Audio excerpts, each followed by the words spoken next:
Good afternoon. You're listening to My Conscious Dad on your hometown station, AM 1220 KHTS. I'm your host, Jasmine Urbina, here in the studio with my dad, Alex Urbina. So as promised, this week we're going to be talking about how to deal with controlling parents. And this is going to be more from the child's perspective. But first, I kind of want to go over what being a controlling parent looks like. I think a lot of people might think overbearing parents or overprotective parents are the same thing, and they're not. So do you want to kind of go over the distinction? Yeah, first I want to really break down the distinction about controlling in the sense that the parent is operating more from fear. And they're afraid that their kids can't think for themselves.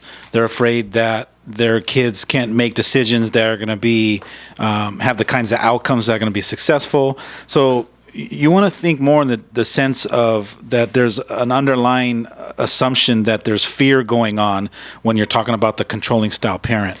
And I think that's more about what we want to talk about, more from the place where there's a negative connotation to controlling, where the kid feels smothered, the child feels like they don't have a voice. They feel like there's no room for them to grow or to think for themselves or self-express themselves or even kind of, flap their wings to decide that they're a powerful and magnificent being. And they feel trapped. And that's the experience that, a child will feel, especially if their parents are operating out of fear and showing up as a controlling parent. So as a teen or a young adult, how would I convey to my parents that they can trust me to make my own decisions? I'm going to have the magical formula, but I'm not going to share it now. I'm going to share it probably in the second segment.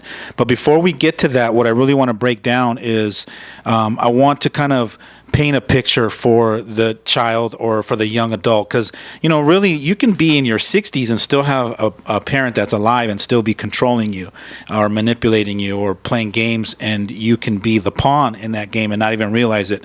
So I really want to kind of boil down and break down this picture for you. So once you've recognized that you have a controlling parent or controlling parents, I want you to understand this. Once you resist being controlled by them, the game is over. You lose. The whole point to controlling is to try to get the other person to surrender, submit, to give in, or to stop resisting. So the fact that you are resisting or don't want your parents to be controlling you and you're in that psychological resistance, you're actually giving them more fuel to fuel the fire. Does that make sense? It's like what resists persists.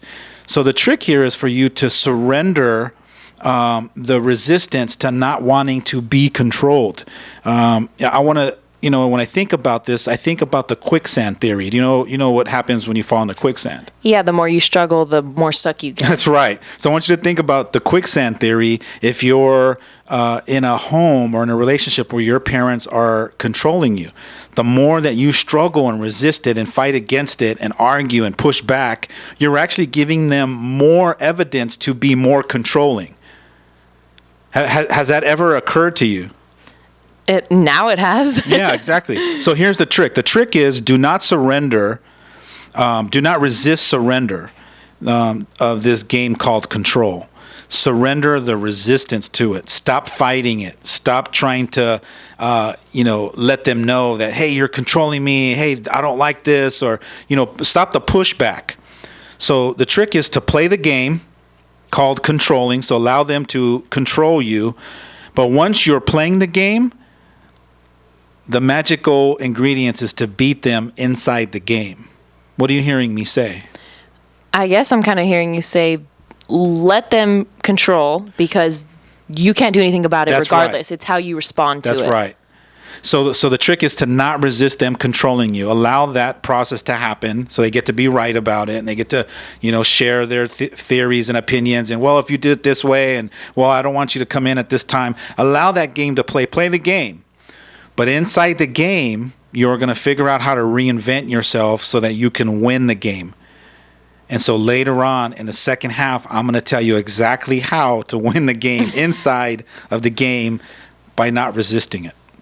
So, like I said, I'm hearing you say, to let them do what they're doing, and it's how you respond. That's right. But what most of us do is that we resist it, and so we give it more energy, we give it more life, we give the controller more power to keep controlling us. Not only do we resist it, we're automatically reacting to it. So as soon as your parent says no or tells you what to do, all of a sudden it's, you always do this, you always do that, and you start fighting. That's right. And now we just give them, it's almost like throwing more wood onto the fire. So if you're trying to get the fire to die out, and you're carrying this big, hefty pile of logs, and you're standing there and your parents are the fire and they're bringing the fire, all you're doing is you're throwing logs at them. You're chucking all these big, solid pound of log and you're throwing at them. And they're like, oh, thank you, I need that because I need to keep this going. Right. And so what you're doing is you're basically putting more fuel into the fire so that the fire keeps going. You're actually part of the dysfunction if you're resisting the controlling. But see, as unconscious people as we are, we don't realize that. We don't see the bigger picture. The bigger picture is to resist trying to be controlled and then play along with the game. And inside the game, you can actually win it. So if I have acknowledged that I do have controlling parents, what kind of advice would you give me so that I could give them this feedback? So it's not coming from an argument or a fighting kind of place, just giving my parents feedback that they're a little bit too controlling. Well, we're going to talk more later about what the magical ingredients is that's going to have you realize your own personal power. And then I'm actually going to give you some examples of what you need to do and who you need to be, and probably some examples about what you need to say. I really want to talk more about the dysfunction first and the psychological breakdown of what's going down as the controller. So I pulled a couple of quotes off the internet. I want to throw them at you and kind of get your idea of what you think these mean. So I found one that says, a lot of parents will do anything for their kids except let them be themselves. And the author is Banksy. You know who Banksy is? Yeah, I know Banksy. I think that's true. And if I were to dissect it, I would just probably say that your parents, they want the best for you and they want you to do everything and they want you to be happy and but only how they want it to look. That's right. It has limitations. Yeah, they've painted this picture already since you were a baby about how they want you to be in the world. They probably have dreamt about who you are going to be in the world and what's going to make them proud, and it's already predetermined about how they want you to show up in the world. Instead of deciding when they were parents and you were young that I'm going to allow you to be who you become. I'm going to allow you and then I'm going to empower you to choose to be whoever you want in each new moment, whether I agree with it or disagree with it, as long as you're learning how to self-express yourself every day, all day long, minute by minute, hour by hour. If you give yourself permission as a parent to let your kids unfold as they do in each new moment and let them make their own choices, then you're letting them kind of grow in an organic way, in a healthy way. What happens is that we have this picture about the way we want them to see, the way we want to see them. We have a picture about the way we want them to think and the choices we want them to make and how we want them to show up in the world. And so everything about you deciding who you want to be as my child contradicts everything that I have an idea about the picture that I've painted already. So there's already a conflict. Right. Like you're saying, parents have this idea of what they want their kids to be, and then they raise them and they go their whole life sculpting it just like that. That's so right. When something else comes into the play, like other opportunities or other possibilities, they don't want it because they want this. They want this idea in their head and they don't realize that it could be better. And that's where the control comes from. Now, you've heard me say this before in several other podcasts and different shows where I've said the controlling style parent works when your kids are young. And that's why a lot of people, when they have kids, it's come on, you're 10 times smarter than a baby. Of course, you can tell the baby what to do. You're going to feed it. You can get by with average parent skills. But when your child starts to get really smart and intelligent and starts to think for themselves and starts to realize that they have their own ideas and their own concepts and want to make their own choices, maybe 7, 8, 12 years old, they start to, want to figure out who they are, and they want to spread their own wings and start to flap them to see how strong their wings can be. What happens is that the unconscious parent doesn't figure out how to reinvent themselves. They stay that same model of trying to control the teenager. And that's where the conflict happens, because the parent's still trying to control them, and the kid doesn't want to be controlled. The kid wants the space to figure out who they are. So that's where you start to bump heads. The wise parent understands this and starts to work on themselves and starts to learn how to shift their parenting style. And the parenting style that you want to start focusing on is how to empower them, how to inspire them, how to be their coach, their mentor, how to be their power of influence, so that when they're stuck in something, they come to you and ask for your guidance. But that's all a transitional period that only a conscious parent having that awakening and realizing that and causing that shift can understand. Unconscious parents don't. What unconscious parents do is they start reaching out for therapists or psychologists, or they just grind it out, or they just keep bumping heads, not realizing that it's them themselves that need to grow and evolve and shift, and that's where the real power comes from.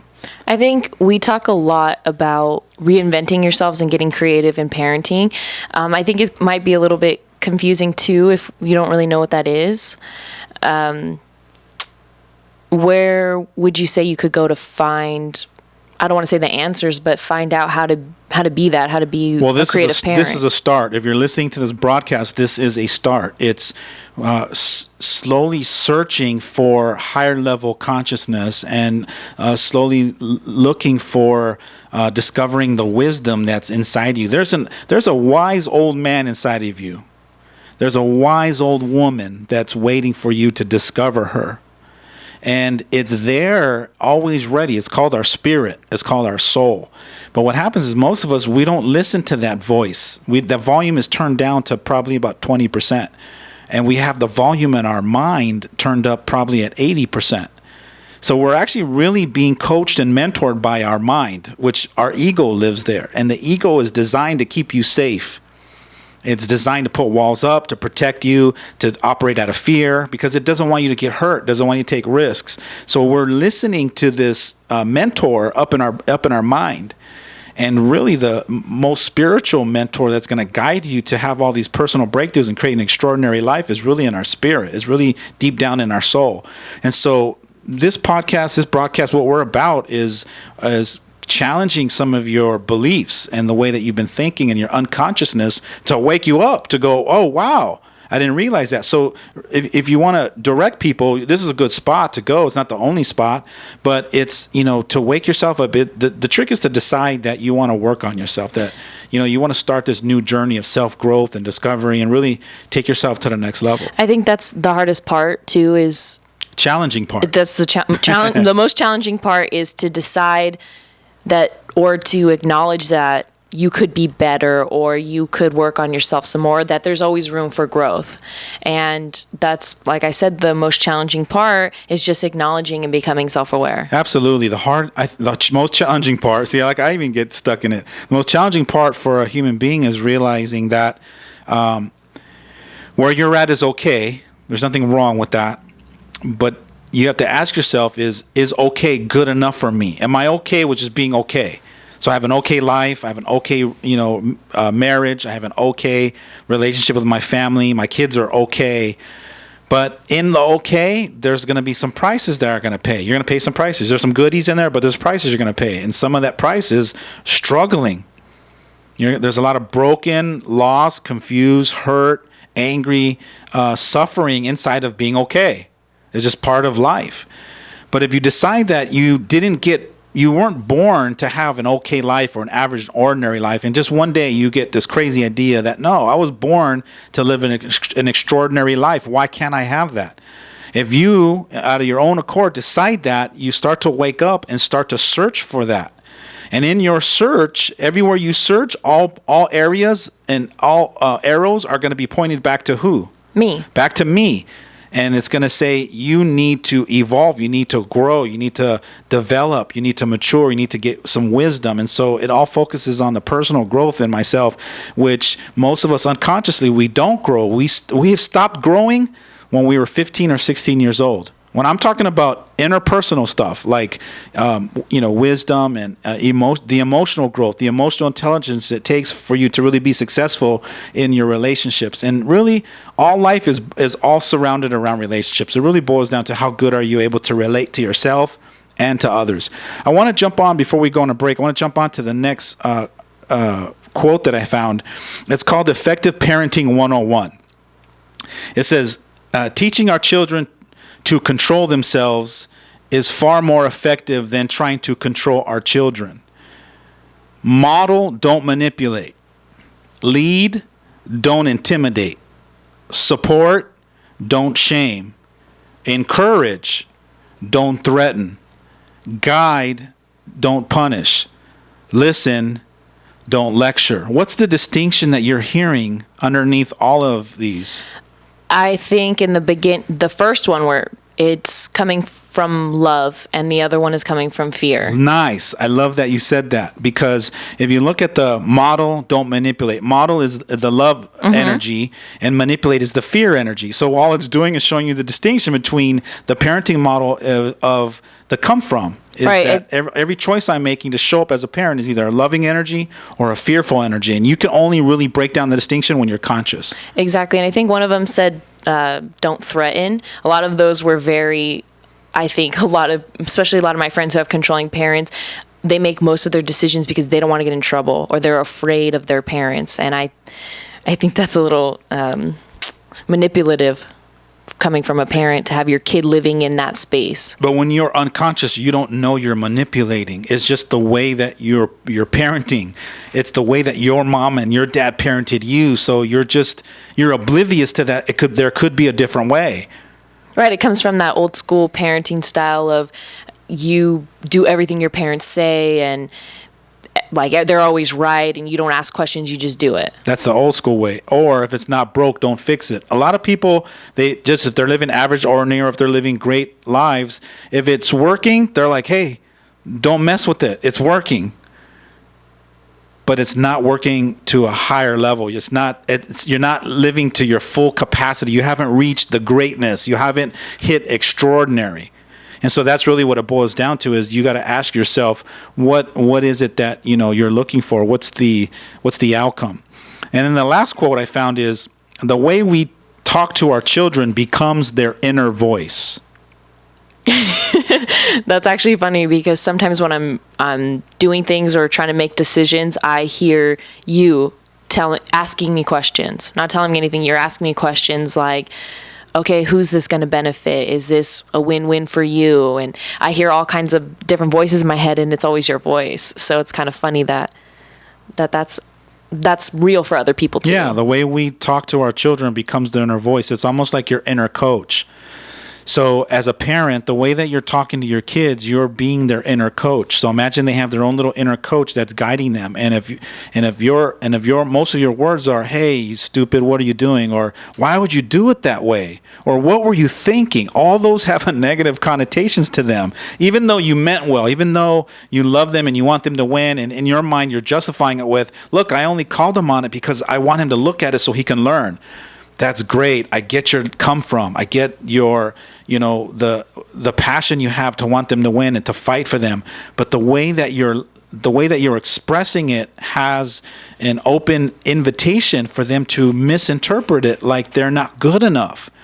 And so it's really important to be conscious of the words that we're using and deciding that you want to empower your kids, not intimidate them, that you want to influence them and you want to build them up rather than, put them down or not believe in them. And that's really the message you're sending when you're not really conscious and aware and developing and nurturing your own interpersonal growth the way that you could if you decided that you wanted to live that kind of a life. Right. It's really important.